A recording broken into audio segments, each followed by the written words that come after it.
Yo, you already know what it is. Kiante Robinson from Bronx, New York. Gold Expectations, a.k.a. K-Rob, a.k.a. Man with the Day Job, a.k.a. Mr. Stain on My Pants. I'm here with DJ Zero, who up next. Thanks for the opportunity.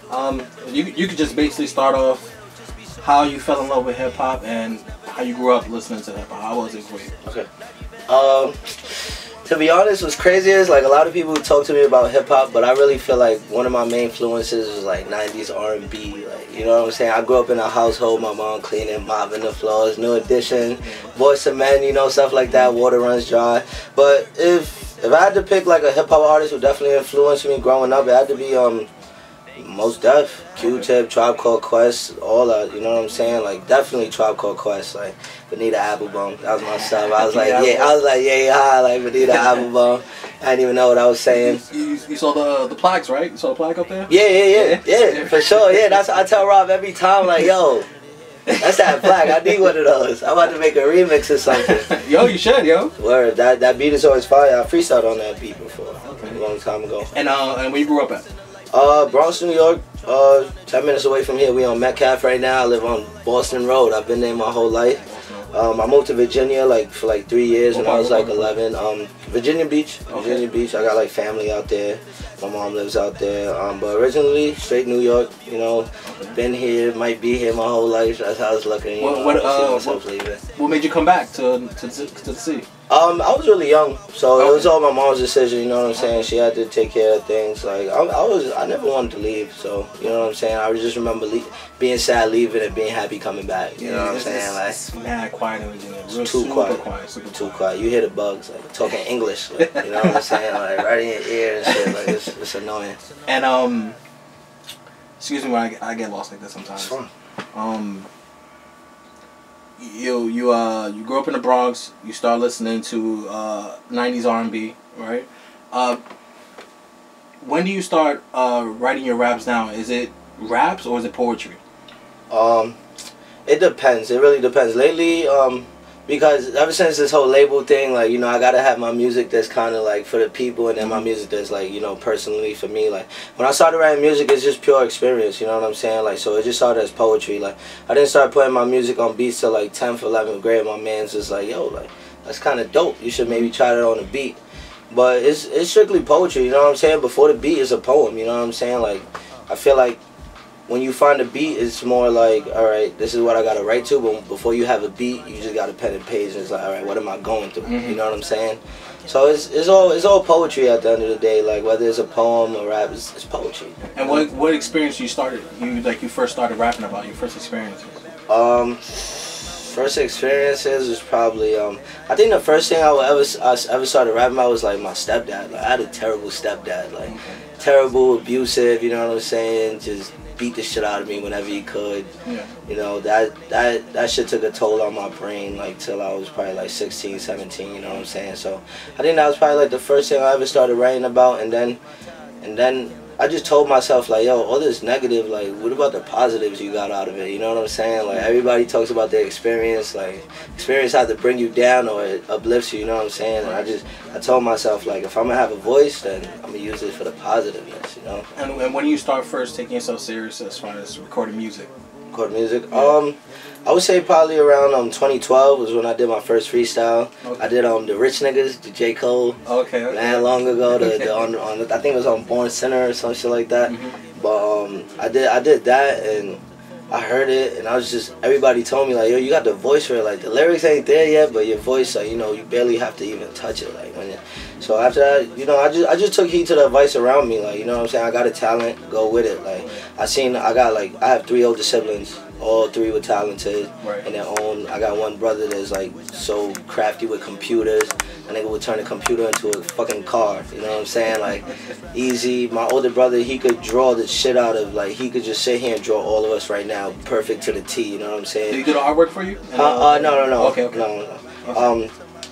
That leads up to really what I'm gonna say. But I have a sister that could dance her ass off. You know what I'm saying? She was a real good dancer, and I just watched them go through life and, you know, not use their talent, and the talent slowly fades. You know what I'm saying? When you have something, you gotta use it. Like, so, and I went to church for like 16 years, so you know that whole if God gives you something, use that shit. Like, that shit, it always stuck with me. So You know, I'm like, yo, I got this. People are listening. Use it shit. You know what I'm saying?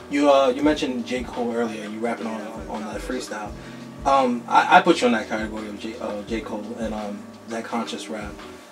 Is that your sound? If you would say? I would say, but you know, rappers we prideful a little bit. So you know, I'm not gonna say that the comparison is totally there. Yeah, right. But J. Cole's my favorite rapper. I would never downplay his music. I learned like so much from his music. But at some points, I could be listening and it's like I'm kind of getting a little bored. So I try to take my music and at least entertain a little bit. You know what I'm saying? Like J. Cole's my favorite rapper, but Eminem is like my favorite entertainer. You know. And if you listen to Eminem music, feel me, he'll tell you how he went into a Jenny Craig and beat up all the fat girls in there. You know what I'm saying? Like funny stuff like that. So you know, I try not to be so like I just like to say political, even if I'm not talking politics. But you know how politics is just so boring. I try not to like have my music take like a political part. So when I see myself talking about something that's even remotely close to that, I just go the other way. You know what I'm saying? So I love J. Cole to death, but I think that's where I differ. Like I just like to have a little fun with it. Like, what attracted you to J. Cole so much? Honestly, it was just how real he was. I saw him coming up without having to, you know, make no hits and stuff. Like, he had so much music before workout, and to me, I considered him on already. You know what I'm saying? Like, even without having workout, like as his hit single, he was on to me. Friday Night Lights was fire. You know what I'm saying? He had a couple tapes that were just super fire. So J. Cole is just that dude. But I just he was just so real. Like, he was so real. He showed me like you could be yourself and do it. Like, you know what I'm saying? You don't gotta. So many people tell you like, yo, you got it, but you just need one for the club. Like, and he always like levels me. You know what I'm saying? Like, listening to his music always levels me. That's why I like his music. You mentioned in the documentary, we didn't bring it up yet, but you mentioned it. You said conscious rappers are the best rappers. They have all the knowledge. Right. What's your take on conscious rappers versus mainstream rappers right now?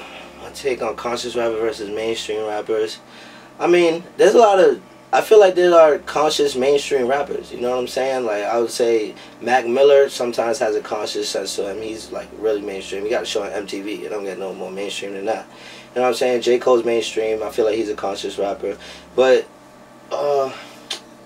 it's hard to say. Like, you know, mainstream rappers, like all the deals they get and all that. It's just.